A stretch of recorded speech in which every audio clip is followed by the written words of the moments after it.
জীবনে আল্লাহ তাআলা আমাদেরকে অনেক রমজান মাস দিয়েছেন। আল্লাহ নবী সাল্লাল্লাহু আলাইহি সাল্লাম খোদ তাঁর জীবনে তিনি রমজান পেয়েছেন সাকুল্যে 8টা। দ্বিতীয় হিজরিতে আল্লাহ রাব্বুল আলামিন রমজানের রোজা ফরজ করেছেন। দশম হিজরিতে আল্লাহ তাআলা তাকে দুনিয়া থেকে নিয়ে গেছেন। তাহলে সাকুল্যে সর্বোচ্চ 8টা রমজান পেয়েছেন আমাদের নবীজি সাল্লাল্লাহু আলাইহি সাল্লাম। কয়টা রমজান পেয়েছেন? 8টা। আজ গাবতলীর এই মাহফিলে আমরা যারা উপস্থিত আছি, আমাদের এখানে এমন বহু মানুষ আছেন যে তার জীবনে 40, 50, 60টা পর্যন্ত রমজান মাস পেয়েছেন। ঠিক না বেঠিক? সাহাবীদের অনেকে তাদের জীবনে মাত্র একবার রমজান পেয়েছেন। হয়তো ইসলাম গ্রহণ করেছেন রমজানের আগে, রমজান মাসটা পেয়েছেন, এরপরে হয় মৃত্যু হয়ে গেছে, আর না হয় জিহাদের ময়দানে শহীদ হয়ে গেছেন। একটা রমজান জীবনে পেয়েছেন। বহু সাহাবী আছেন 2টা, 4টা রমজান পেয়েছেন। অনেক সাহাবী আছেন জীবনে একটা রমজানও পান নাই, ইসলাম গ্রহণ করেছেন, এরপরে আল্লাহর রাহে জিহাদে শামিল হয়েছেন, রমজান আসার আগে দুনিয়া থেকে চলে গেছেন। তাহলে আমরা যারা জন্মসূত্রে মুসলমান, তাদের যার যত বছর বয়স তিনি ততগুলো রমজান পেয়েছি।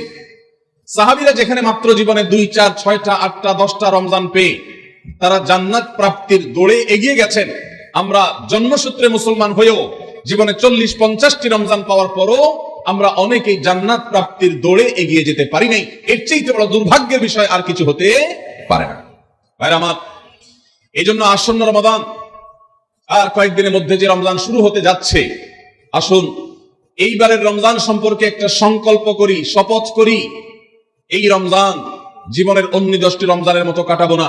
এই রমজানকে আমি ব্যতিক্রম, সম্পূর্ণ ভিন্নতর, সম্পূর্ণ আমল এবং ইবাদত এবং তাকওয়া চর্চার মধ্য দিয়ে আল্লাহর মাগফিরাত, নাজাত নিজের করে নেওয়ার মধ্য দিয়ে আমার এই রমজানকে আমি সার্থক করার চেষ্টা করবো ইনশাআল্লাহ।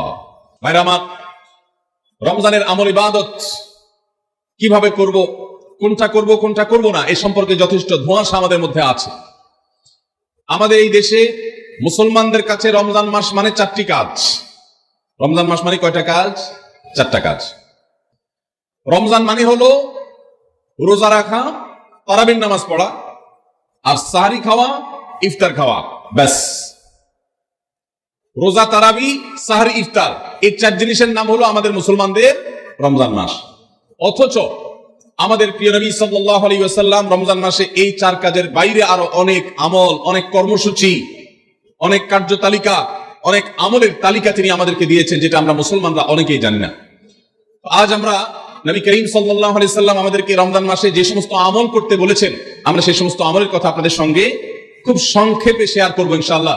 কারণ আমি নবী করিম সাল্লাল্লাহু আলাইহি সাল্লামের হাদিস থেকে এবং কোরআনে কারীম থেকেও 27টি আমলের কথা আপনাদের সঙ্গে শেয়ার করবো ইনশাআল্লাহ, যার সবগুলোই রমাদানের জন্য স্পেশাল, তবে অনেকগুলো রমজানের বাইরের সময় আমাদের পালনীয় এবং করণীয়। এই বিষয়ে আমরা এই বছর প্রথমবারের মতো একটা বই করেছি, আপনারা জানেন, মাহে রমজানের 27 আমল। এই বই থেকে আমি 27টি আমল আপনাদেরকে শোনাবো ইনশাআল্লাহ। আর আমি 27 আমল বলে শেষ করার পর প্রশ্নোত্তর সেশন শুরু করার আগে এই 27 আমল এক নিঃশ্বাসে বা এক টানে যদি কেউ শোনাতে পারেন, যে কজন শোনাতে পারবেন সেই কজনকে এই বই আমি ফ্রি উপহার দেবো ইনশাআল্লাহ। যুবকরা চ্যালেঞ্জ নিতে রাজি আছেন তো ইনশাআল্লাহ? গত 2 বছর আগে সোনাইমুড়িতে, নোয়াখালী সোনাইমুড়িতে আমি এই 27টি আমলের উপরে বক্তব্য রেখেছিলাম। আমাকে সোনাইমুড়ির এক যুবক বিস্মিত করেছে, চমৎকৃত করেছে, সারপ্রাইজ করেছে। সে এক দাঁড়ানোতে টানা 27টা আমল বলে দিয়েছে। আমি নিজে বইয়ের লেখক হয়েও আমি বলতে পারবো না, 27টা টানা বলতে পারবো না, একটু বেঁধে বেঁধে বলতে হবে। কিন্তু সেই তরুণ টানা 27টা বলে দিয়েছে। তো বগুড়ার যুবকরা চ্যালেঞ্জ নিতে রাজি আছেন ইনশাআল্লাহ? রেডি তো তাহলে? ঠিক আছে ইনশাআল্লাহ। আমি সাধারণত ওয়াজ করার পর কি করলাম সেটা আবার শুনি, ফিডব্যাক নেই। শুধু আমি ওয়াজ করে চলে যাব, পানি শেষে চলে যাব, মাছ ধরবো না, তা তো হয় না। এই জন্য আজকের ওয়াজের পরে মাছ ধরা হবে ইনশাআল্লাহ। ঠিক আছে তো ইনশাআল্লাহ? যে যত বেশি প্রশ্নের উত্তর দিতে পারবেন সে তত বড় মাছ, রুই কাতল হিসাবে বিবেচিত হবে ইনশাআল্লাহ। যদি আল্লাহ তাআলা আমাদেরকে মানুষ করে সৃষ্টি করেছেন, মাছের চেয়ে অনেক শ্রেষ্ঠ আমরা, শুধু বুঝার সুবিধার্থে বলা। আল্লাহ আমাদেরকে মনোযোগের সাথে শোনা এবং আমল করার তৌফিক দান করুন। ভাইরা আমার, রমাদান কেন্দ্রিক যে সমস্ত আমল, যে সমস্ত করণীয় আমাদের আছে, তার মধ্যে প্রথম করণীয় হলো শাবানের 29 তারিখে পশ্চিম আকাশে রমজানের চাঁদ তালাশ করা, এটা একটা আমল। কোন দিন চাঁদ তালাশ করবেন? শাবানের 29 তারিখ। এই বছর আমাদের দেশে শাবানের 29 তারিখ কবে হচ্ছে? রোজা কবে থেকে শুরু হচ্ছে? তাহলে 29শে শাবান সন্ধ্যায়, যেদিন থেকে রোজা হওয়ার সম্ভাবনা আছে, সেই দিন সন্ধ্যায় মাগরিবের আগে পশ্চিম আকাশের দিকে চাঁদ অনুসন্ধান করার চেষ্টা করে তাকাবেন। পশ্চিম আকাশে চাঁদ অনুসন্ধান করার জন্য যদি চেষ্টা করেন, একটু খোঁজার চেষ্টা করেন, চাঁদ দেখতে যদি পান তো ভালো, এমনকি যদি চাঁদ দেখতে নাও পান, চাঁদ দেখার চেষ্টা যে করেছেন এর কারণে আপনার আমল নামাতে সওয়াব লেখা হবে, একটা সুন্নত আদায় করার সওয়াব। ভাইরা আমার, আমরা আমাদের ছেলেবেলায়, আমাদের শৈশবে রমজানের আনন্দ আঁচ করতাম পশ্চিম আকাশের চাঁদ দেখে। ঈদের আনন্দের সূচনা এবং শুরুই হতো ঈদের চাঁদ দেখার মধ্য দিয়ে। এমন একটা সময় আমরা এখন এসে পৌঁছেছি যে সময়ে সবাই চাঁদ তালাশ করে, কিন্তু সেটা আকাশে না, ফেসবুকে।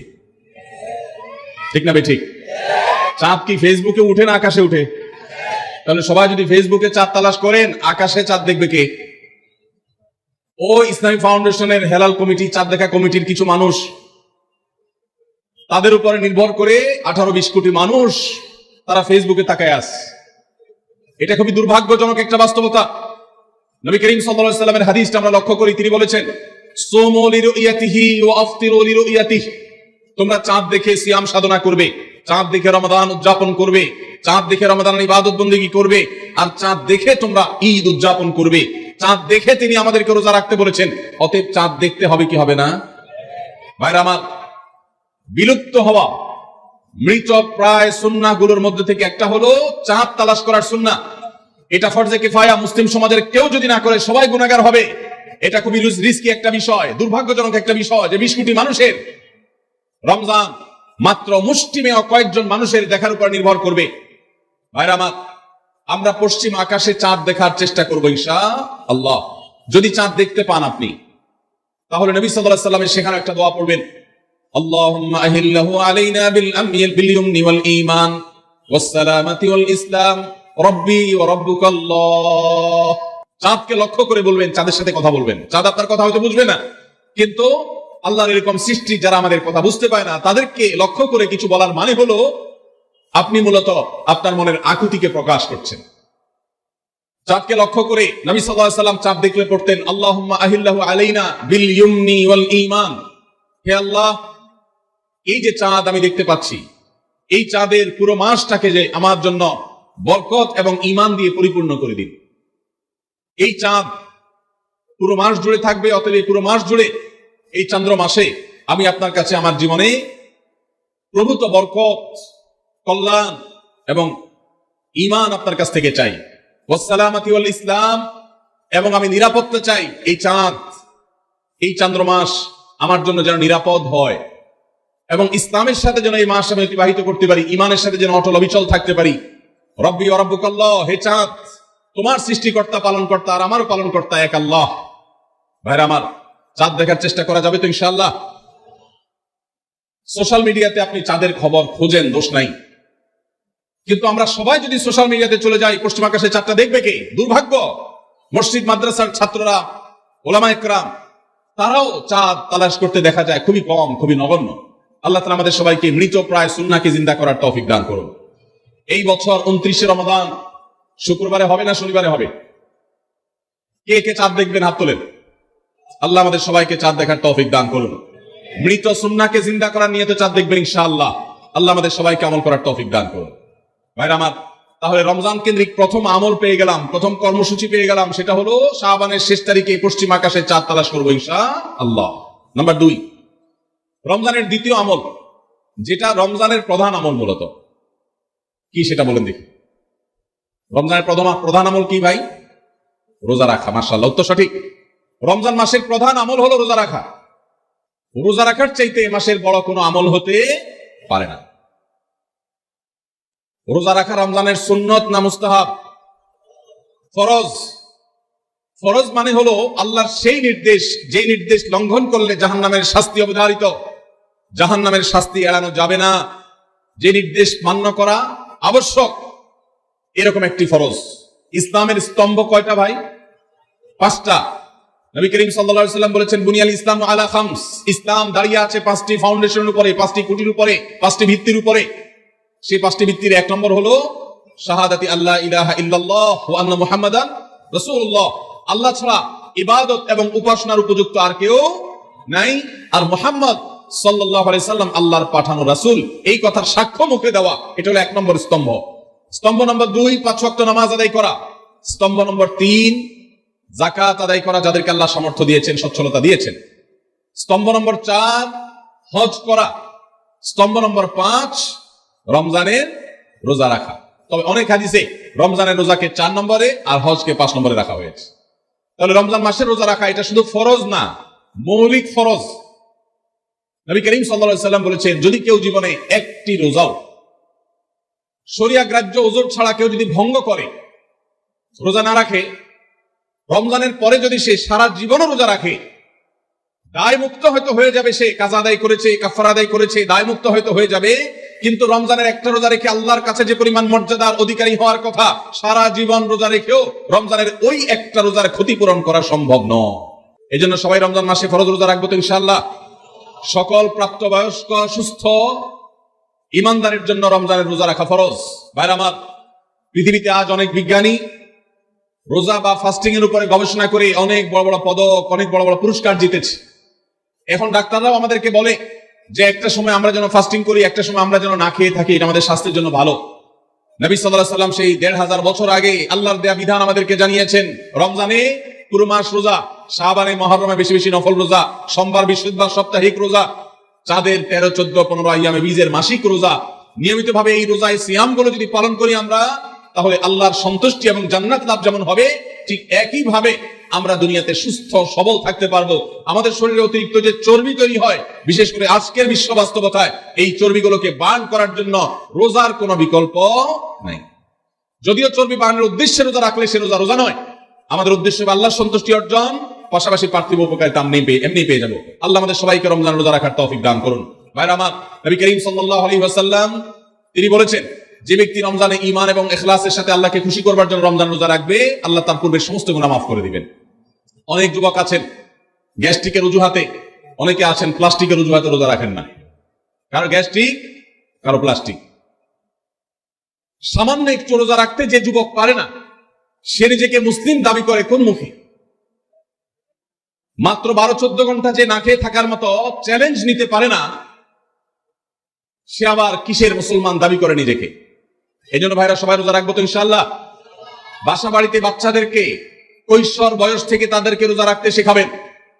সাহাবায়ে কেরাম আশুরার রোজা পর্যন্ত বাচ্চাদেরকে রাখাতেন এবং তাদেরকে খেলনা দিয়ে ভোলাতেন, রোজা রাখতে তাদের সাহায্য করতেন। আজ এমন এক প্রজন্ম আমরা গড়ে তুলছি, যেই প্রজন্ম শুধু ভোগ শিখেছে, ত্যাগ শিখে নাই। বাচ্চা কাচ্চাদেরকে দেখবেন মা বাপ বড় বড় মোবাইল, স্মার্টফোন তাদের হাতে তুলে দিচ্ছেন। তারা মুখ দিয়ে কোনো কথা বললেই সেটা নেওয়ার জন্য, কেনার জন্য বাপ মা অস্থির ব্যাকুল হয়ে যাচ্ছেন। তাদেরকে সংগ্রাম, ত্যাগ, চ্যালেঞ্জ নেওয়া, এগুলো তাদেরকে শেখাচ্ছেন না।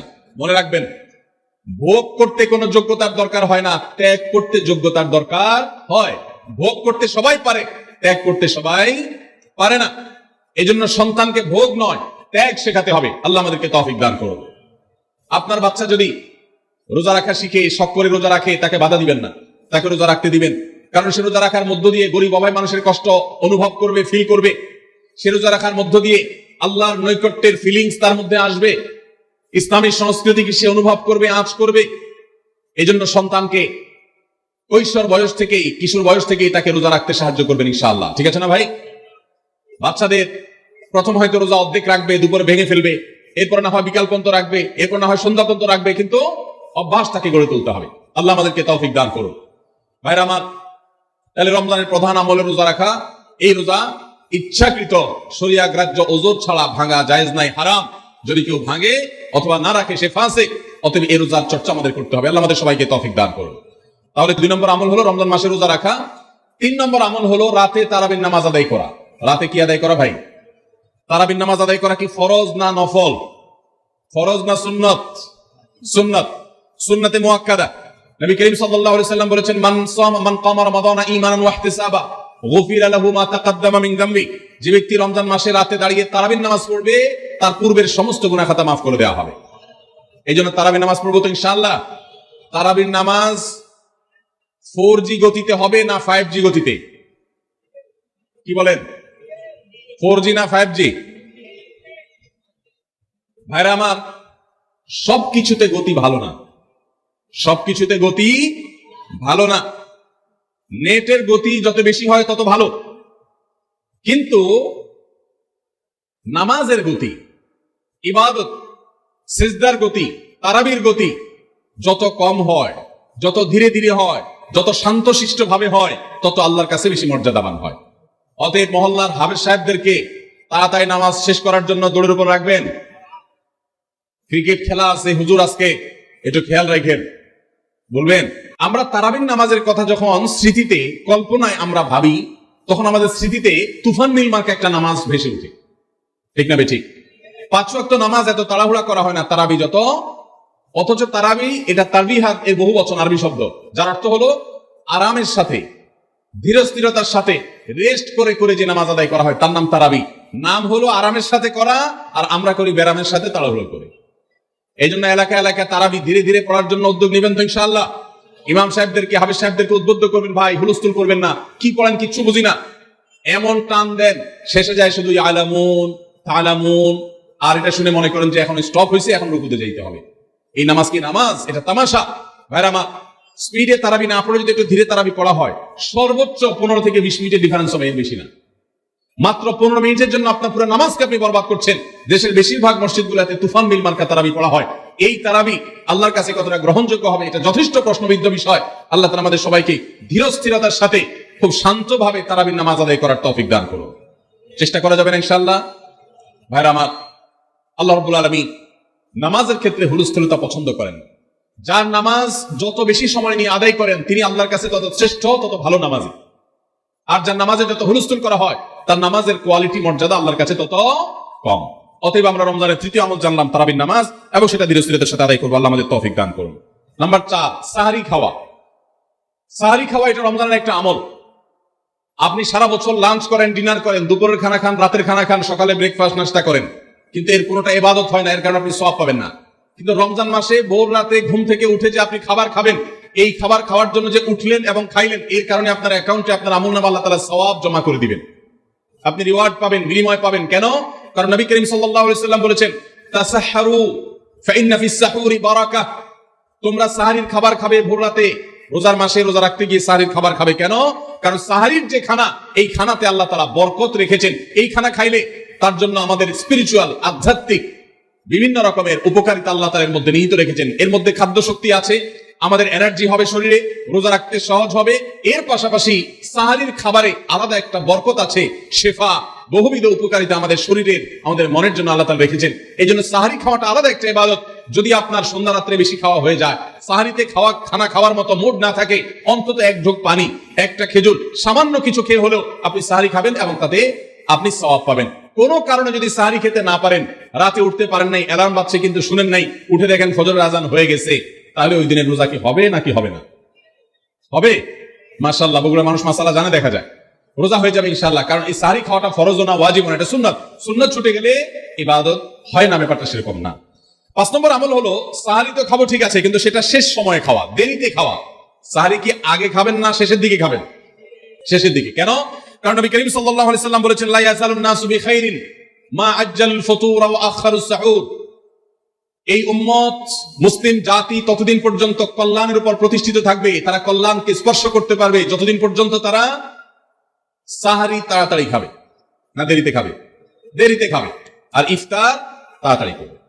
তাহলে সাহারি দেরিতে খাওয়া হলো সুন্নাত। আমাদের দেশে গ্রামে অনেক মুরব্বীরা এখনো আছেন, রাত 12টা, 1টা, 2টা বাজে সাহারি খেয়ে শুয়ে থাকেন। তারা চিন্তা করেন পরে খাইতে গেলে আবার বর্ডার ক্রস হয়ে যায় কিনা, সীমা লঙ্ঘন হয়ে যায় কিনা, রিস্ক নেওয়ার দরকার কি, এই জন্য 12টার সময় খেয়ে রাখি। এটার কারণে সাহারি খাওয়ার সওয়াব পাবেন ঠিকই, কিন্তু দেরিতে সাহারি খাওয়ার যে সুন্নাত, সেই সুন্নাত আদায় হবে না। এই জন্য দেরিতে খাবেন। দেরিতে খাওয়ার মানে আবার এরকম দেরি না যে আপনি আর মুয়াজ্জিন সাহেব দুজন কম্পিটিশন করছেন, আপনার হাতে খাবারের প্লেট আর মুয়াজ্জিনের হাতে মাইক, আপনি আগে শেষ করেন আর মুয়াজ্জিন আগে আজান দিবে, কম্পিটিশন চলছে। এত দেরি করে একেবারে লাস্ট মিনিট পর্যন্ত খাওয়া সুন্নত নয়।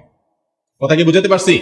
কয়েক মিনিটের গ্যাপ রেখে তারপরে খাবার শেষ করবেন। কারণ নবী করিম সাল্লাল্লাহু আলাইহি ওয়াসাল্লাম সাহরি খেয়ে শেষ করে ফজর নামাজ শুরু করতেন, এর মধ্যে 50টা আয়াত পড়ার মতো গ্যাপ রাখতেন, অর্থাৎ প্রায় 10 মিনিটের মতো একটা গ্যাপ থাকতো। এই জন্য আমরা একটা গ্যাপ রেখে তারপর সাহরি শেষ করব। অর্থাৎ ফজরের আজান যদি হয় উদাহরণস্বরূপ 5:25 বা 30, তাহলে আমরা 2-4 মিনিট আগে সাহরি খেয়ে শেষ করবো ইনশাআল্লাহ। তাহলে সাহরি দেরি করে খাওয়া, শেষের দিকে খাওয়াটা সুন্নত। আল্লাহ আমাদের আমল করার তৌফিক দান করুন। রমজান মাসে সাহরির নামে একটা নতুন নাটক শুরু হয়েছে এই দেশে, সেটার নাম হলো সাহরি পার্টি। আপনারা শুনেছেন, বিশেষ করে শহরের ছেলেপেলেরা, ইউ পোলাপান, তারা আজকাল ভোর রাতে বন্ধু বান্ধব সহ রেস্টুরেন্টে গিয়া সাহরি পার্টির আড্ডা বাইর করছে। শয়তানি এবং ফাইজলামির আর কোনো জায়গা নেই, সাহরির জন্য পার্টি বাইর করছে, তাও আবার ছেলে মেয়ে একসাথে মিলেমিশে। ভাইরা আমার, সাহরি খাওয়া ইবাদত এবং সাহরির এই সময়টা দোয়া কবুলের সময়, তাহাজ্জুদের সময়। আল্লাহ তাআলা দুনিয়ার আকাশ থেকে ডেকে ডেকে বান্দাকে ক্ষমা করেন। এই সময়টাতে আড্ডাবাজি করা, এটা হতভাগা ছাড়া আর কারোর কোনো কাজ হতে পারে না। এরপরে 6 নম্বর আমল হলো ইফতার করা। রোজা রেখেছেন কিন্তু ইফতার করেন নাই, রোজা হয়ে যাবে কিন্তু সুন্নাত আদায় হবে না। এই জন্য ইফতার করা একটা সুন্নাত। আল্লাহ তাআলা আরহামুর রাহিমিন, এমন একটা মাস রমজান মাস, সারা বছর কিন্তু আমরা নাস্তা করি, সারা বছর যেটা নাস্তা করি রমজানে সে নাস্তাই করি। পার্থক্য হলো সারা বছর নাস্তা করি সকালে, রমজান নাস্তা করি সন্ধ্যায়। মানুষ দীর্ঘ সময় না খেয়ে থাকার পরে যে খাবার খায় সেটাকেই ব্রেকফাস্ট বলে, সেটাকেই নাস্তা বলে। আরবিতে যে ইফতার বলা হয়, এই ইফতার শব্দের অর্থ কিন্তু নাস্তা। ইফতার শব্দের অর্থ কি?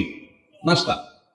সারা বছর নাস্তা খেলে কোনো সওয়াব হবে, কিন্তু রমজান মাসে আপনি যদি সারাদিন উপবাস থাকার পর সন্ধ্যায় ব্রেকফাস্ট করেন, অর্থাৎ ইফতার করেন, তাহলে আল্লাহ তাআলা আপনাকে সুন্নাত পালন করার সওয়াব দিবেন।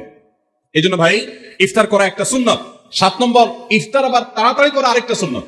এটা 7 নম্বর আমল, ইফতারটা একটু তাড়াতাড়ি করা। তাড়াতাড়ি করা মানে কি? সূর্য ডুবার 2-4 মিনিট আগে। কি বলেন? তাহলে তাড়াতাড়ি কেমনে হলো? তাড়াতাড়ি মানে হলো সূর্য ডুবার সাথে সাথে করা, বিলম্ব বা দেরি না করা। নবী করিম সাল্লাল্লাহু আলাইহি ওয়াসাল্লামের হাদিস আবারও আমরা স্মরণ করি, তিনি বলেছেন, লা ইয়াজালুন নাসু বিখাইরিন মা আজ্জালুল ফুতুর ওয়া আখারুস সুহুর। এই মানুষ, এই উম্মত ততদিন কল্যাণের উপরে প্রতিষ্ঠিত থাকবে যতদিন তারা ইফতার তাড়াতাড়ি করবে আর সাহরি দেরিতে করবে। ইফতার তাড়াতাড়ি করা এর মানে হলো সূর্য ডুবছে আর দেরি করবেন না। শিয়ারা এবং ইহুদিরা, তাদের মধ্যে রোজা আছে, ফাস্টিং আছে, তারা সেই রোজায় ইফতার করে হলো চতুর্দিক অন্ধকার হয়ে যাওয়ার পর, সূর্য ডুবার পর পর ইফতার করে না। তো এই জন্য নবী সাল্লাল্লাহু আলাইহি ওয়াসাল্লামের আদর্শ হলো তার বিপরীত, অর্থাৎ সূর্য ডুবার পর পর ইফতার করে ফেলা, অতিরিক্ত বিলম্ব না করা। আল্লাহ আমাদেরকে আমলের তৌফিক দান করুন। 8 নম্বর আমল হলো ইফতারের দোয়া পড়া। ইফতারের দোয়া জানা আছে ভাই? কি দোয়া? আমরা একটা দোয়া কমন জানি বাংলাদেশের মানুষ, সেটা হলো আল্লাহুম্মা লাকা সুমতু আলা রিজকিকা আফতারতু। এটাও হাদিসে বর্ণিত হয়েছে, কিন্তু হাদিসের সনদ নিয়ে অনেকে কোনটা নিয়ে আলাপ তুলেছেন, প্রশ্ন তুলেছেন। আল্লাহুম্মা লাকা সুমতু মানে হলো, হে আল্লাহ, আপনার উদ্দেশ্যে রোজা রেখেছি, ওয়া আলা রিজকিকা আফতারতু, এবং আপনার দেওয়া রিজিক দিয়ে ইফতার করেছি। আর ইফতার আরেকটা দোয়া হলো যাহাবাজ জামা ওয়াবতাল্লাতিল উরুক ওয়া সাবাতাল আজরু ইনশাআল্লাহ। এটা একটা দোয়া। যদি এগুলো দোয়ামূলক নয়, আমরা দোয়া বলছি, এটা মূলত আল্লাহর কাছ থেকে একটা প্রত্যাশা। এর অর্থ হলো যাহাবাজ জামা, আমার পিপাসা দূর হয়ে গেছে, ওয়াবতাল্লাতিল উরুক, আমার শিরা উপশিরাগুলো সব সিক্ত হয়ে গেছে, ওয়া সাবাতাল আজরু ইনশাআল্লাহ, এবং আল্লাহ চাহেন তো এই রোজার বিনিময় আমার সাব্যস্ত হয়ে গেছে আল্লাহর কাছে, এটা স্থির হয়ে গেছে। এটা হলো ইফতারের দোয়া। ইফতারের দোয়াটা কি ইফতারের আগে করব না পরে করব? ইফতারের দোয়াটা যারা ইফতারের আগে করার পক্ষে তারা হাত তোলেন, অল্প সংখ্যক মানুষ। আর বাকিরা সবাই কি পরের পক্ষে না মাঝখানের পক্ষেও আছেন লোক? সব পরের। মাশাআল্লাহ, সব সূক্ষ্ম সূক্ষ্ম মাসআলা দেখে গাবতলী মানুষ জানে, মাশাআল্লাহ, অনেক অগ্রসর দেখা যায়। আল্লাহ আমাদের সবাইকে দ্বীনের জন্য কবুল এবং মঞ্জুর করুন, মাশাআল্লাহ। ভাইরা আমার, ইফতারের দোয়াটা ইফতারের পরে করতে হয়, যেটা বেশিরভাগ মানুষ জানে না, কিন্তু আমি অবাক হলাম যে এখানে বেশিরভাগ মানুষ আপনারা জানেন, মাশাআল্লাহ, নলেজেবল মানুষ বোঝা গেছে। ইফতারের দোয়ার অর্থের দিকে তাকালেই তো বোঝা যায় এটা আগে না পরে। দোয়ার অর্থের মধ্যে তাকালে আমরা দেখতে পাচ্ছি যে আল্লাহ শিরা উপশিরা সিক্ত হয়ে গেছে, পিপাসা দূর হয়ে গেছে, এগুলো তো ইফতারের পরেই হয়। অবশ্য আমি অর্থ আগে বলে দিছি, সেটা দেখে হয়তো আপনারা অনেকে বুঝে ফেলছেন, মাশাআল্লাহ। তো যাই হোক, ইফতারের শুরুতে বিসমিল্লাহ বলে ইফতার করব, আর শেষে এই দোয়া পড়বো। আল্লাহ আমাদেরকে আমলের তৌফিক দান করুন। 9 নম্বর হলো সাহরি এবং ইফতারে খেজুর খাওয়া। খেজুর দিয়ে সাহরি ইফতার করা। ইফতারে আপনি অন্য যা খান না খান, খেজুর দিয়ে খাবেন। নবী সাল্লাল্লাহু আলাইহি ওয়াসাল্লাম আধা পাকা আধা কেজি খেজুর দিয়ে ইফতার করতেন, যেটাকে রোতাব বলা হয়। আর যদি সেটা না পাওয়া যেত, সাধারণ যে কোনো খেজুর, সেটাও না পাওয়া গেলে একটু পানি খেয়ে তারপর তিনি ইফতার করতেন। আমরা ইফতারে খেজুর খেতে হয় সুন্নাহ, এটা আমরা জানি, কিন্তু যেটা জানি না সেটা হলো সাহারিতে খেজুর খাওয়া। ভোর রাতে সাহারিতে খেজুর খাওয়া সুন্নাত, এটা আগে কে কে জানতেন? হাত তোলেন। আগে জানতেন? মাশাআল্লাহ, হাত নামান। গত বছর রমজানে সাহারিতে ভাত তরকারি যাই খাইছেন না খাইছেন, একটা হলো খেজুর খাইছেন, কারা কারা হাত তোলেন? মাশাআল্লাহ, এদিকে সব আমল করা মানুষ, মাশাআল্লাহ। তাহলে তার ওয়াজ টাজের কোনো দরকার নেই। এত নলেজেবল মানুষ, এত আমলদার মানুষ যদি এলাকায় থাকে, তাহলে ওয়াজের দরকারটা কি? আল্লাহ আমাদের সবাইকে আমলের তৌফিক দান করুন। ভাইরা আমার, ইফতারে খেজুর খাওয়া যেমন সুন্নাত, সাহরিতেও খেজুর খাওয়া সুন্নাত, কিন্তু খেজুর খাওয়া কোনো ফরজ ওয়াজিব না। খেজুরের দাম বেশি হয়ে গেছে, আপনি কিন্তু অপারক। যদি একটা খেজুরও পুরো রমজানে না খান, আপনার রোজার কোনো অসুবিধা হবে। তবে নবী সাল্লাল্লাহু আলাইহি ওয়াসাল্লাম যেহেতু ইফতার এবং সাহরিতে খেজুর খেতেন, আর খেজুরে প্রচুর পরিমাণ সুগার আছে, উপকারী, যেটা মানুষের স্বাস্থ্যের জন্য উপকারী, প্রচুর পরিমাণ এনার্জি আছে, খাদ্য শক্তি আছে, সারাদিন রোজা রেখে আমাদের যে সুগারের ঘাটতি হয় সেটা পূরণ করার জন্য সহায়ক হয়। এই জন্য সাহরি এবং ইফতারে খেজুর খাওয়া এমনিতেও উপকারী। আর নবী সাল্লাল্লাহু আলাইহি ওয়াসাল্লামের সুন্নাহ, তিনি বলেছেন, নি'মা সাহুরুল মুমিনি আত-তামার, ইমানদারের সাহারির আইটেমের মধ্যে সবচেয়ে বেস্ট উত্তম হলো খেজুর। এই জন্য অন্য যাই খান না খান, একটু হলো, এক পিস হলো খেজুর খাবেন। ইনশাআল্লাহ সুন্নাত আদায় করার নিয়তে খেলে এই খেজুর সুন্নাতটা আদায় হয়ে যাবে, আল্লাহ তাআলা তা চাহেন তো। তাহলে 9 নম্বর আমল পেলাম হলো সাহরি এবং ইফতারিতে খেজুর খাওয়া। 10 নম্বর আমল হলো সকল প্রকার পাপাচার বর্জন করা, গুনাহের কাজ থেকে বিরত থাকা। এইটা হলো রমজান মাসের দ্বিতীয় সর্বোচ্চ গুরুত্বপূর্ণ আমল। সিরিয়ালে আমরা 10 নম্বরে বলেছি, কিন্তু 27টা রমজানের স্পেশাল আমলের মধ্যে সবচেয়ে গুরুত্বপূর্ণ আমল হলো রোজা রাখা, আর দ্বিতীয় সর্বোচ্চ গুরুত্বপূর্ণ আমল হলো সব ধরনের পাপাচার বর্জন করা, গুনাহের কাজ ত্যাগ করা। যদি কেউ রমজানে রোজা রাখে, আবার চোখ দিয়ে হারাম জিনিস মোবাইলে দেখে, স্ক্রিনে দেখে, পত্রিকার পাতায় দেখে, অফলাইনে দেখে, পর্নোর দিকে তাকায় থাকে, সে যদি কান দিয়ে হারাম জিনিস শুনে, গান বাদ্য, এই সমস্ত কিছু সে যদি উপভোগ করে, তাহলে তার এই রোজা আর উপোস থাকার মধ্যে কোনো পার্থক্য। মনে রাখবেন, রোজা শুধু পেটের হয় না, রোজা চোখের হয়, রোজা কানের হয়, রোজা হাতের হয়, রোজা মুখের হয়, রোজা শরীরের প্রত্যেকটা অঙ্গ প্রত্যঙ্গের হয়। একজন মানুষ যখন তার পুরো শরীরে রোজা করে, সে যখন সকল অঙ্গ প্রত্যঙ্গ দিয়ে আল্লাহর আনুগত্য করে, আল্লাহর নাফরমানি থেকে বেরিয়ে আসে, তখন সে সত্যিকারের রোজাদার হয়।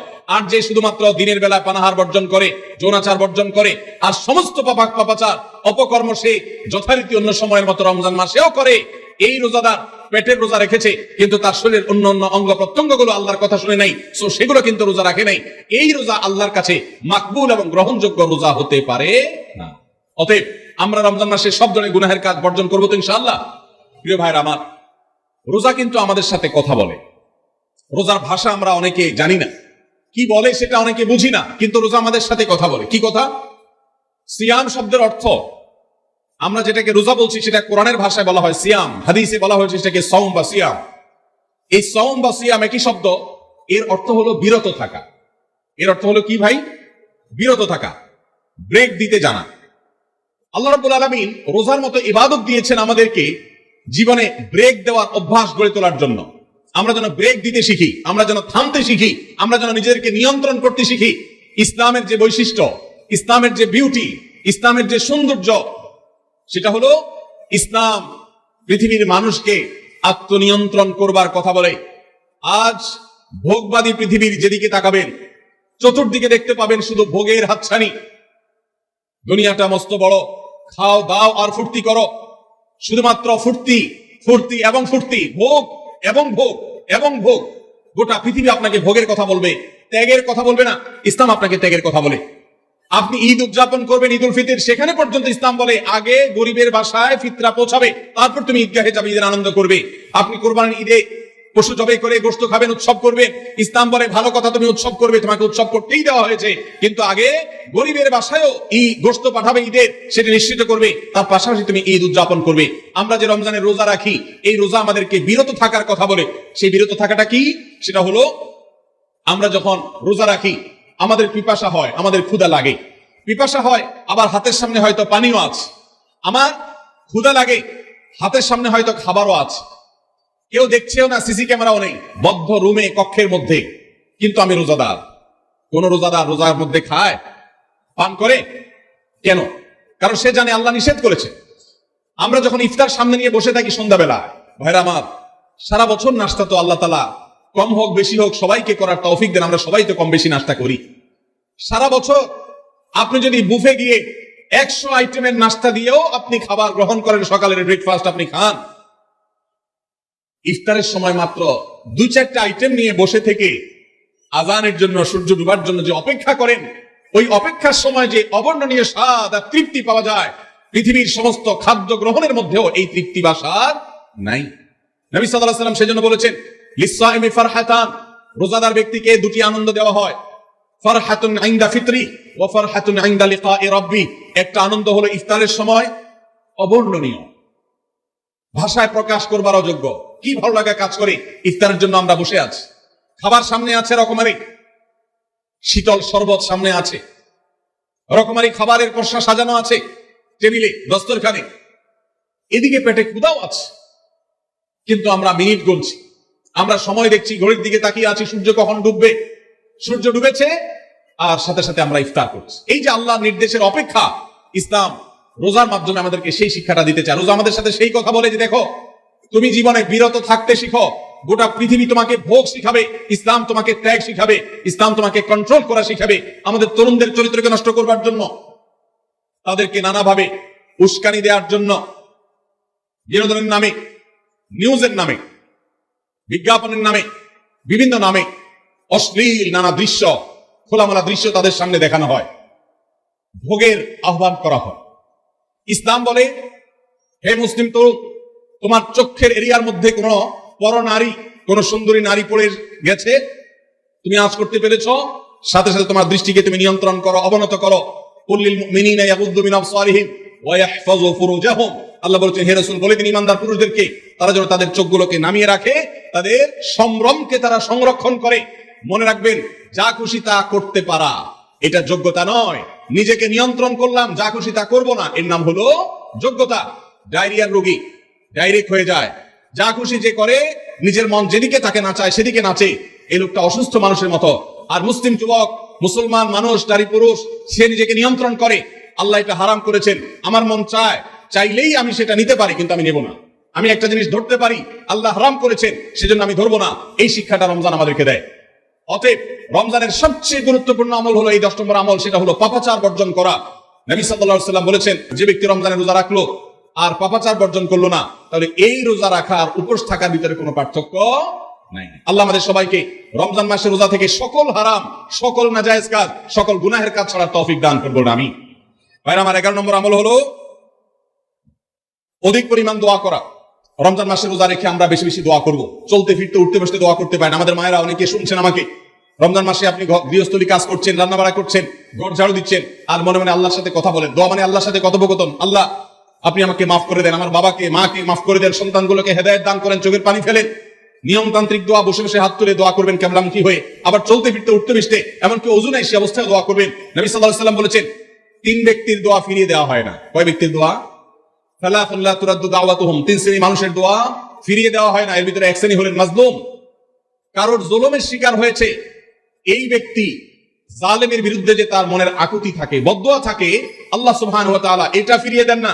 এজন্য পৃথিবীর ইতিহাসের কোন জালিম আপনি দেখাতে পারবেন না যেই জালিমকে আল্লাহ ছেড়ে দিয়েছেন, আল্লাহ ছাড় দিয়েছেন কিন্তু চূড়ান্ত ভাবে ছেড়ে দিয়েছেন, এমন কোন জালিম আপনি দেখাতে পারবেন না। এজন্য ভাই, কখনো কোন অবস্থাতে কারোর প্রতি আমরা জুলুম করবো না। আল্লাহ আমাদেরকে সেটা মানার তৌফিক দান করুন। তাহলে 3 ব্যক্তির দোয়া কবুল হয়, ফেরত দেওয়া হয় না। তার ভিতরে একজন হলো মাজলুম, যার প্রতি আপনি জুলুম করেছেন, সে আপনার বিরুদ্ধে যে বদদোয়া করে, এটা লাগবেই লাগবে, আজ হোক আর 2 দিন পরে হোক। নাম্বার 2, মুসাফির, যে ব্যক্তি সফরে আছে, সফররত অবস্থায় সে যদি দোয়া করে, সে দোয়া আল্লাহ তাআলা কবুল করেন। 3 নম্বর হলো রোজাদার ব্যক্তি, আসসাইম হাত্তা ইফতির, রোজাদার ব্যক্তি সারাদিন ভর রোজা করলে, ইফতার রাগ পর্যন্ত, সারাদিন দোয়া করলে ইফতার রাগ পর্যন্ত দোয়া কবুল হয়। এই জন্য রোজা রেখে আমরা বেশি বেশি আল্লাহর কাছে দোয়া করবো ইনশাআল্লাহ। চলতে ফিরতে উঠতে বসতে মনে মনে আল্লাহর সাথে কথা বললেন, চাওয়া তাওয়াকে পেশ করলেন, বাস এইটাই হলো দোয়া। এটা হলো আমাদের রমজান মাসের 11 নম্বর আমল, বেশি বেশি দোয়া করা। 12 নম্বর আমল হলো মিথ্যা এবং কাজ পরিহার করা। রমজানের সকল পাপাচার তো পরিহার করবই, বিশেষভাবে মিথ্যা কথা, মিথ্যা কাজ পরিহার করা। কারণ নবী সাল্লাল্লাহু আলাইহি ওয়াসাল্লাম এর জন্য আলাদা নির্দেশ করেছেন। তিনি বলেছেন, মাল্লাম ইয়াদা কাওলা যুরি ওয়াল আমালা বি ফালাইসা লিল্লাহি হাজা আন ইয়াদা তাআমাহু ওয়া শারাবা। যে ব্যক্তি রমজানের রোজা রেখে মিথ্যা কথা, মিথ্যা কাজ ছাড়লো না, তার উপোস থাকায় আল্লাহর কোনো ঠেকা পড়ে নাই। 13 নম্বর আমল হলো অশ্লীলতা এবং বিবাদ, বিতণ্ডা, ঝগড়া, এগুলো পরিহার করা। কারণ নবী করিম সাল্লাল্লাহু আলাইহি ওয়াসাল্লাম তিনি আমাদেরকে রমজান মাসে রোজা রেখে অশ্লীলতা পরিহার করতে বলেছেন। মোবাইলে হারাম জিনিস দেখলেন, টেলিভিশনে হারাম জিনিস দেখলেন, বা কোনো পত্র পত্রিকাতে খারাপ জিনিস, নিষিদ্ধ জিনিস দেখলেন, পরনারীর সৌন্দর্য দেখে আপনি হারাম স্বাদ নেয়ার চেষ্টা করলেন, তাহলে আপনার রোজার অঙ্গহানি হলো, রোজা প্রাণহানি হলো। এই রোজা নয়। এই জন্য এটাকে রমজান মাসে পরিহার করতে হবে, অন্য সময় তো বটেই। এবং সেই সাথে কেউ যদি আপনার সাথে ঝগড়া করতে আসে, নবীজি শিখাই দিয়েছেন ফালিয়াকুল ইন্নী সাইম, কেউ রোজা রাখা অবস্থায় ঝগড়া করতে আসলে বলবেন ভাই আমি রোজাদার, আমি তোমার ঝগড়ার জবাব দিতে পারবো না। তাহলে ঝগড়া পরিহার করার জন্য রমজান মাসে আমরা এক্সারসাইজ করবো। 14 নম্বর, যে কোনো ভালো কাজ, যে কোনো নেকামল রমজান মাসে বেশি বেশি করবেন। কেন? কারণ রমজানের শুরুতে একজন ঘোষক বলে ইয়া বাগিয়াল খাইরি আকবিল, হে ভালো কাজ প্রত্যাশী, যে ভালো কাজ করতে চাও, রমজান মাসটাই হলো ভালো কাজের সওয়াব বেশি পাওয়ার। অতএব এই মাসে ভালো কাজ করে, নেকামল করে, ইবাদত করে, কোরআন তেলাওয়াত, জিকির, আজকার যত রকম আছে এগুলো করে জান্নাতের পথে অগ্রসর হয়ে যাও। 16 নম্বর আমল হলো রোজাদারকে ইফতার করানো, অর্থাৎ নিজে ইফতার করার পাশাপাশি অন্য কোন রোজাদারকে ইফতার করাইলে আল্লাহ তাআলা ওই রোজাদার যে পরিমাণ সওয়াব পাবেন আপনাকেও সেই পরিমাণ সওয়াব দিবেন ইনশাআল্লাহ। 17 নম্বর আমল হলো বেশি বেশি কোরআনে কারীমের তেলাওয়াত করা। রমজান মাসে আল্লাহ তাআলা আমাদের সবাইকে, 15 নম্বর বাদ গেছে, মাশাআল্লাহ এত মনোযোগ সহকারে কথা বলছে এবং নোট করছে দেখা যাচ্ছে, তাহলে আমরা আবার পেছনে যাচ্ছি ইনশাআল্লাহ। 15 নম্বর আমল হলো বেশি বেশি ইস্তেগফার করা। বেশি বেশি কি করা? ইস্তেগফার করা, অর্থাৎ ক্ষমা প্রার্থনা করা। কেন ক্ষমা প্রার্থনা বেশি করবেন? কারণ নবী করিম সাল্লাল্লাহু আলাইহি সাল্লাম বলেছেন ওয়ালিল্লাহি উতাকাউ মিনান নার ওয়া যালিকা ফি কুল্লি লাইলা, রমজানের প্রত্যেক রাতে আল্লাহ তাআলা বহু মানুষকে জাহান্নাম থেকে মুক্ত ঘোষণা করেন। ভাইরা আমার, আমাদের পাপাচার কারণে জাহান্নামীদের তালিকা নাম উঠে থাকলেও রমজানে আল্লাহ বহু মানুষকে ঠিক দেন যে এই লোককে জান্নাতি ঘোষণা করা হলো, জাহান্নাম থেকে মুক্ত ঘোষণা করা হলো। এই জন্য এই মাসে আল্লাহর কাছে বেশি বেশি মাফ চাইতে হয়, ইস্তেগফার করতে হয়, চোখের পানি ফেলে দোয়া করতে হয় যে আল্লাহ আপনি মাগফিরাত নসিব করেন। এটা হলো 15 নম্বর আমল। 16 নম্বর আমল হলো রোজাদারকে ইফতার করানো। নিজে ইফতার করবেন, পাশাপাশি রোজাদার ব্যক্তিকেও ইফতার করাবেন। নবী সাল্লাল্লাহু আলাইহি সাল্লাম বলেছেন যদি কোনো ব্যক্তি কোনো রোজাদারকে ইফতার করায়, তাহলে যেই ব্যক্তি তাকে ইফতার করালেন তার রোজার সওয়াব তো সে পাবেই, আপনি ইফতার করায়া সমপরিমাণ সওয়াব লাভ করবেন ইনশাআল্লাহ। অতএব মসজিদে ইফতার দেওয়ার ব্যবস্থা করা যেতে পারে, রাস্তাঘাটে, বিশেষ করে পাবলিক পরিবহনে, এমনকি প্রাইভেট গাড়িতেও সন্ধ্যার সময়, ইফতারের সময় অনেক সময় খাবার থাকে না, তখন আপনি রাস্তায় দাঁড়িয়ে যদি সামান্য একটু খেজুর, সামান্য একটু পানি বিতরণ করতে পারেন, তাহলে সওয়াবটা পাওয়া যেতে পারে। আপনার বাসায় আশেপাশে অনেক অভাবী মানুষ আছে, তাদের বাসায় আপনি ইফতার পৌঁছে দিতে পারেন, এর মাধ্যমে রোজাদারকে ইফতার করানোর সওয়াব পেতে পারেন। 17 নম্বর আমল হলো বেশি বেশি কোরআনে কারীমের তিলাওয়াত করা। কোরআনে কারীমের তিলাওয়াত রমজান মাসে বেশি বেশি করব। কেন? কারণ হলো এই মাসটাই হলো কোরআন নাজিলের মাস। আল্লাহ তাআলা রমজান মাসে কোরআন নাজিল করেছেন। আল্লাহ বলেছেন শাহরু রমাদান আল্লাযী উনজিলা ফীহিল কুরআন হুদাল লিন-নাসি ওয়া বায়িনাতিন মিনাল হুদা ওয়াল ফুরকান। রমজান মাস এমন মাস যে মাসে আল্লাহ তাআলা কোরআন নাজিল করেছেন, এইজন্য এই মাসে বেশি বেশি কোরআন তেলাওয়াত করতে হবে। নবী করিম সাল্লাল্লাহু আলাইহি ওয়াসাল্লাম বেশি বেশি রমজান মাসে কোরআন তেলাওয়াত করতেন। আমাদের পূর্বসূরি সালাফগণ কেউ কেউ রমজান মাসে অন্য সব আমল কমিয়ে দিয়ে কোরআন তেলাওয়াতটা সবচেয়ে বেশি করতেন। এইজন্য দিনে এবং রাতে বেশি বেশি করে কোরআন শুদ্ধতার সাথে, সৌন্দর্যের সাথে তেলাওয়াত করব, অর্থ সহকারে বুঝে পড়ার চেষ্টাও পাশাপাশি করবো ইনশাআল্লাহ। 18 নম্বর আমল হলো কোরআন পরস্পরকে শোনাশুনি করা, বুঝে পড়া। অর্থাৎ আপনি কোরআন তেলাওয়াত করবেন, আপনার স্ত্রী শুনবে, আপনার মা শুনবে, আপনার বোন শুনবে, আবার তারা তেলাওয়াত করবে, আপনি শুনবেন। আমরা তারাবির নামাজে এক পক্ষীয় তেলাওয়াত শুনি, হাফেজ সাহেব তেলাওয়াত করেন, আমরা শুনি, কিন্তু আমরা তেলাওয়াত করে আরেকজন শুনবে, এটা হয় না। নবী সাল্লাল্লাহু আলাইহি ওয়াসাল্লাম রমজান মাস আসলে জিবরিল ফেরেশতার সাথে কোরআন শোনাশুনি করতেন। জিবরিল তেলাওয়াত করতেন, নবীজি শুনতেন, আবার আমাদের নবীজি তেলাওয়াত করতেন, জিবরিল শুনতেন। এটা সুন্নাত। এই সুন্নাতটা বিলুপ্ত হয়ে গেছে, এটা নিয়ে চর্চা নাই। এজন্য আমরা এটা বাসা বাড়িতে নতুন করে জিন্দা করব। আল্লাহ আমাদেরকে তৌফিক দান করুন। 19 নম্বর আমল হলো দান সাদাকা বেশি বেশি করা। নবীজি সাল্লাল্লাহু আলাইহি সাল্লাম এমনিতেই প্রচুর পরিমাণ দান করতেন, কিন্তু রমজান আসলে তার দানশীলতার পরিমাণ আরো বেড়ে যেত। এইজন্য অভাবী, প্রতিবেশী, গরিব দুঃখী সবার ঘরে ঘরে আমরা আমাদের সাধ্য অনুযায়ী দান পৌঁছানোর চেষ্টা করব রমজান উপলক্ষে। এটা রমজানের 19 নম্বর স্পেশাল আমল, বিশেষ আমল। 20 নম্বর রমজানের কর্মসূচি হলো ভোর রাতে দোয়া করা। কারণ সারা বছর ভোর রাতে তাহাজ্জুদের নামাজ পড়া বা দোয়া করার সুযোগ আমাদের হয় না, কিন্তু রমজানে সাহরি খেতে তো এমনি ওঠেন।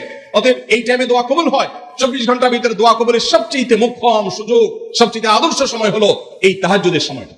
ভাইরা আমার, ঢাকার একটি বড় কোম্পানি, বাংলাদেশের সবচেয়ে বড় শিল্প প্রতিষ্ঠান বললে ভুল হয়তো হবে না, অন্তত এটুকু বলা যায় যে প্রথম 3-4টি বড় প্রতিষ্ঠানের একটি।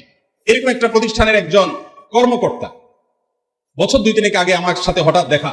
তিনি আমাকে দেখে বেশ আবেগ আপ্লুত হলেন এবং অনেকটা জড়িয়ে ধরলেন এবং বললেন, ভাই আপনার একটি আলোচনা থেকে আমার জীবনের ভিতরে এমন এক পরিবর্তন আসছে যেটা অকল্পনীয়, অভাবনীয়। আমি একটু কৌতূহল হয়ে জানতে চাইলাম কোনটা সেটা।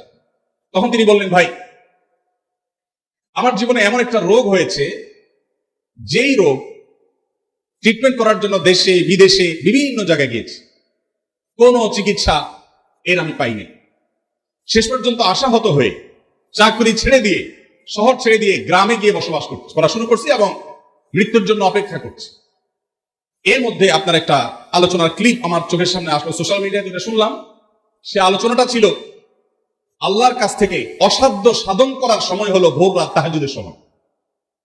আমি এই আলোচনা পুরোটা শোনার পর ওই রাতে আমি ঘুম থেকে উঠে ভোর রাতে তাহাজ্জুদ পড়ে আল্লাহর কাছে বুক ভাসিয়ে মন ভরে কাঁদলাম, দোয়া করলাম।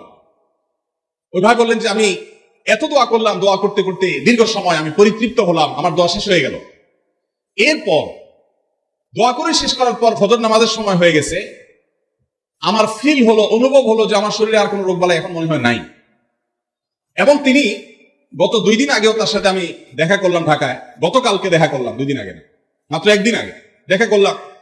তিনি এখন সুস্থ সবল হয়ে আবার তার চাকরিতে ফিরে গিয়ে স্বপদে সমহিমায় আছেন। তিনি এক সহকর্মীকে ডেকে আমার সামনে বলছেন, আমি আগে শারীরিকভাবে বেশি ফিট ছিলাম নাকি এখন বেশি ফিট। তখন তার সহকর্মী আমার সামনে বলছে, স্যার আপনি আগে অনেক বেশি রাগারাগি করতেন, আপনি হট মেজাজে ছিলেন, অনেক বেশি অসুস্থ হয়ে যেতেন কিছু হলেই, কিন্তু এখন আপনি সে আগের সময়ের তুলনায় অনেক বেশি সুস্থ এবং ফিট। তিনি বললেন, ভাই ভোর রাতের দোয়ার প্রভাব এত বেশি, তাহাজ্জুদের সময়ের দোয়া এত গুরুত্বপূর্ণ যে এই এক দোয়া আমার জীবনকে আমূল পরিবর্তন করে দিয়েছে।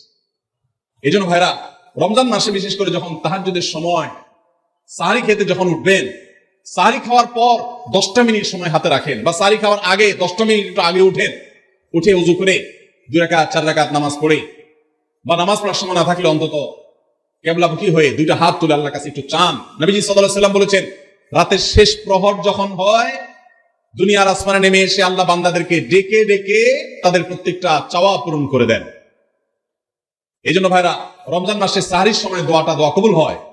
রমজান উপলক্ষে বিশেষ করে এই আমলটা, সাহরির সময় আমলটা আমরা দোয়া করার আমলটা করতে পারি। তাহলে 20 নম্বর আমল হলো তাহাজ্জুদের নামাজ এবং ভোর রাতের দোয়া। এটা অন্য সময় করা যায়, কিন্তু রমজানের সুযোগটা বেশি আসে, সেজন্য এটাকে রমজানের স্পেশাল আমলের সময় আমরা উল্লেখ করলাম। আল্লাহ আমাদেরকে সবাইকে তৌফিক দান করুন। সাহরি খেতে উঠলে একটু দোয়া করবো তো ইনশাআল্লাহ, 2-4 মিনিটের জন্য হলে দোয়া করবো, একাকী নির্জনে আল্লাহর কাছে কিবলামুখী হয়ে। এর চেয়ে বড় দুর্ভাগ্যের বিষয় কি আছে যে আল্লাহ চাওয়ার জন্য ডাকছেন আর আমি অবহেলা করে বসে আছি। ভাইরা আমার, 5 ওয়াক্ত নামাজের জন্য মুয়াজ্জিন আপনাকে ডাকে, কিন্তু ভোর রাতে দোয়া কবুলের জন্য স্বয়ং আল্লাহ আপনাকে ডাকেন। অতএব সাহরি খেতে উঠলে ভোর রাতে সাহরির সময় একটু দোয়া করবো তো ইনশাআল্লাহ। 21 নম্বর আমল উমরা করা। যাদেরকে আল্লাহ তৌফিক দিয়েছেন তারা রমজান উমরা করবেন, কারণ নবী করিম সাল্লাল্লাহু আলাইহি ওয়াসাল্লাম বলেছেন, উমরাতুন ফি রমাদান তা'দিলু হাজ্জা। রমজানে কেউ উমরা করলে একটা হজের সওয়াব পায়। কোন কোন হাদিসে আসছে তা'দিলু হাজ্জাতান মাই, নবীজির সাথে হজের সওয়াব পাওয়া যায় রমজানে উমরা করলে। আল্লাহ আমাদেরকে যখন তৌফিক দিবে আমরা সকলে সেটা করব ইনশাআল্লাহ। ঠিক আছে না? নিয়ত করেন, দোয়া করেন, আল্লাহ একসময় তৌফিক অবশ্যই দিবেন। 22 নম্বর আমল হলো রমজানের শেষ 10 দিন মসজিদে ইতিকাফ করা। গুরুত্বপূর্ণ একটা পয়েন্ট, মসজিদে ইতিকাফ করা। খুব মনোযোগ দিয়ে শুনি। রাসূল করিম সাল্লাল্লাহু আলাইহি সাল্লাম রমজানের রোজা ফরজ হওয়ার পর থেকে নিয়ে তার মৃত্যু পর্যন্ত 1টি বছরের জন্য রমজানের শেষ দশক মসজিদে ইতিকাফ করা ছাড়া ছিলেন না। একবার তিনি মসজিদে ইতিকাফে বসেছেন, কিন্তু ইমার্জেন্সি একটা কাজে মসজিদ থেকে তাকে বের হতে হয়েছে। এই জন্য তিনি পরের বছর 20 দিন ইতিকাফ করেছেন। 10 দিন হলো ওই বছরের, আর 10 দিন হলো আগের বছরে যে ইতিকাফ ভেঙে ফেলেছেন সেটার ইতিকাফের কাজা। তার মানে হলো নবীজির জীবনে কখনো ইতিকাফ 1 বছর একটা রমজান মাসেও ছাড়েন নাই। এত গুরুত্বপূর্ণ আমল যে রমজানের এই আমলটা তিনি কখনোই ছাড়েন নাই। দুর্ভাগ্য আমাদের, এখানেও হয়তো বেশিরভাগ মুসলমান আমরা জীবনে একবারের জন্য রমজানের শেষ 10 দিন ইতিকাফ করি নাই। যে আমল নবীজি জীবনে কখনো ছাড়েন নাই সেটা আপনি জীবনে একবারও করেন নাই। এর চেয়ে বড় হতভাগা উম্মত আর কি হতে পারে? ভাইরা আমার, 3টি আমলের নগদ তৃপ্তি আমি অন্তত অনুভব করি। আমি আমার সেই অভিজ্ঞতার আলোকে আপনাদের উদাত্ত আহ্বান করতে চাই, রমজানের শেষ দশকে আপনারা ইতিকাফ করুন। যে 3টি আমলের তৃপ্তি, নগদ স্বাদ, অবর্ণনীয় ভালো লাগা কাজ করে, অন্তর জগতে প্রশান্তিতে পরিপূর্ণ হয়ে যায়, সেই 3টি ইবাদতের একটি হলো আরাফাতের ময়দানের দোয়া। এটার সাথে কোনো কিছুর কম্পেয়ার হয় না। অবর্ণনীয় এক তৃপ্তি লাগে আরাফাতের ময়দানে দোয়া করতে। দ্বিতীয় হলো সিজদায় গিয়ে চোখের পানি ফেলে আল্লাহর কাছে দোয়া করতে অসম্ভব ভালো লাগা কাজ করে, ভোর রাতে দোয়াতেও একই স্বাদ পাওয়া যায়। আর 3 নম্বর হলো রমজানের শেষ দশকের ইতিকাফ। ইতিকাফ যে একবার করেছে সে জীবনে বারবার করে, তাকে আর ফেরানো যায় না। এই জন্য ভাইরা, রমজানের শেষ দশকে আমরা আল্লাহর ঘরে বসে গিয়ে ইতিকাফ করার চেষ্টা করবো তো ইনশাআল্লাহ। অনেক এলাকায় বৃদ্ধ মানুষ, বুড়া মানুষ বসায় দেওয়া হয় টাকা পয়সা দিয়ে। যে টাকা নিয়ে ইতিকাফ করে সেও গুনাহগার, আর যারা টাকা দিয়ে ইতিকাফে বসায় তারাও গুনাহগার, কারণ ইবাদত টাকা পয়সা দিয়ে চলবে না। রমজানের শেষ দশক মসজিদে ইতিকাফ করবো তো ইনশাআল্লাহ। আল্লাহ আমাদেরকে তৌফিক দান করুন। যুবক ভাইরা, একটাবার বসে দেখেন, অসম্ভব ভালো লাগে কাজ করে, মনে হয় যে আল্লাহর মেহমান আমি, এই ফিলটা হয়। কারণ আল্লাহর ঘরে এসে বসে আছেন আপনি কারোর কাছে কোনো কিছু চেয়েছেন, চাইতে চাইতে একটা পর্যায়ে তার পাও জড়িয়ে বসে গেলেন। একদম বসে গেলেন, তার ঘরের সামনে বসে পড়লেন। ইতিকাফটা অনেকটা এরকম, রমজানের প্রথম 20 দিন আল্লাহর কাছে হাত দিয়ে দোয়া করলাম, আর শেষ 10 দিন একদম মসজিদে গাঁটটি বসকা নিয়ে পড়ে গেলাম। ব্যাপারটা হলো কারো পায়ে ধরে পড়ে যাওয়ার মতো। আশা করা যায় ইতিকাফকারীকে আল্লাহ তাআলা ক্ষমা না করে মসজিদ থেকে ফেরাবেন না। এজন্য ইতিকাফ করার চেষ্টা করবো তো ইনশাআল্লাহ। আমরা ব্যস্ততার অজুহাত দেই, ভাইরা আমার, যে কোনো মুহূর্তে দুনিয়া থেকে চলে যেতে হতে পারে। এই জন্য এই রমজানে প্ল্যান করেন, যত ব্যস্ত হন না কেন। আমি তো আমার সমস্ত ব্যস্ততাকে এক পাশে ঠেলে রেখে, আল্লাহ আমাকে যখন থেকে তৌফিক দিয়েছেন রমজানের শেষ দশক ইতিকাফ ছাড়া বাইরে থাকবো এটা চিন্তাও করি না। এই জন্য যুবক ভাইদেরকে বলবো, প্রত্যেকটা মহল্লাতে 2 জন 5 জন 10 জন করে যুবকরা বসেন, কোরআনের গ্রুপ স্টাডি করেন, কোরআনের পাঠচক্র করেন, নিজেরা কোরআন হাদিসের আলোচনা করেন, রোনাজারি এবং দোয়া করেন। 10টা দিন আল্লাহর সাথে কানেক্টেড হওয়ার চেষ্টা করেন। 12 মাস ইবাদত, দাওয়াতের কাজ, ইসলামের কাজ করবেন, ইনশাআল্লাহ সেখানে বরকত পাবেন। রমজানের শেষ দশকে ইতিকাফ করবেন তো ইনশাআল্লাহ। আল্লাহ আমাদের সবাইকে তৌফিক দান করুন। 23 নম্বর আমল হলো শেষ দশকে ইবাদতের মাত্রা বাড়িয়ে দেওয়া। আমরা উল্টাটা করি। আমাদের দেশে রমজানের প্রথম দশকে মসজিদ ফুল হয়ে, বারান্দা ফুল হয়ে, রাস্তায়ও মুসল্লি দাঁড়ায়। আর 10 রমজান চলে গেলে 20 রমজান পর্যন্ত বাহিরের মুসল্লি কমতে কমতে বারান্দার মুসল্লি কমে ভিতরে চলে আসে। আর শেষ 10 দিনে আসলে, ঈদের দিনগুলো যখন কাছে আসে, তখন 5 ওয়াক্ত নামাজের ওই নিয়মিত মুসল্লি ছাড়া বাকিগুলো সব উধাও হয়ে যায়। নবী সাল্লাল্লাহু আলাইহি সাল্লাম কি করতেন? তার উল্টাটা।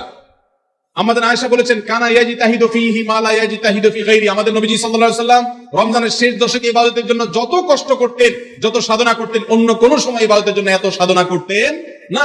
অথচ আমরা দেখা যায় শেষ দশক অবহেলা কাটাই। এইজন্য ভাইরা, শেষ দশকে ইবাদতের পরিমাণ আরো বাড়িয়ে দিতে হবে, আমলের পরিমাণ বাড়িয়ে দিতে হবে। এটাই আল্লাহ তাআলার নির্দেশনা, সেটাই রমজানের শেষ দশকের আমল।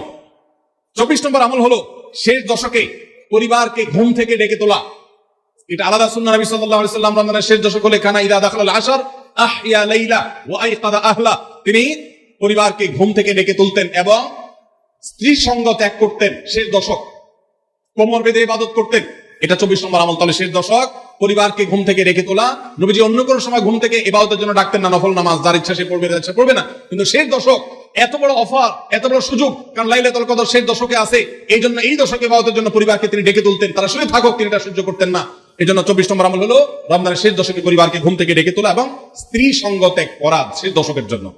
25 নম্বর আমল হলো লাইলাতুল কদর অনুসন্ধান করা। রমজানের শেষ দশকের প্রত্যেকটা রাতে কিন্তু শবে কদর হতে পারে, বিশেষ করে বেজোড় রাতে 21, 23, 25, 27, 29 এই রাতগুলোতে লাইলাতুল কদর হওয়ার সম্ভাবনা অনেক জোরালো। সৌদি আরবের মানুষ তাদের বেজোড় রাতে তালাশ করবে, আমরা আমাদের বেজোড় রাতে তালাশ করব ইনশাআল্লাহ। নবীজি সাল্লাল্লাহু আলাইহি সাল্লাম বলেছেন যে তাহান্নাউ লাইলাতুল কদর ফিল বিতি মিনাল আশরি ওয়া আখিরি মিন রমাদান। রমজানের শেষ দশকের বেজোড় রাতগুলোতে তোমরা শবে কদর হতে পারে সে আশা বেশি বেশি করে ইবাদত বন্দেগী করো।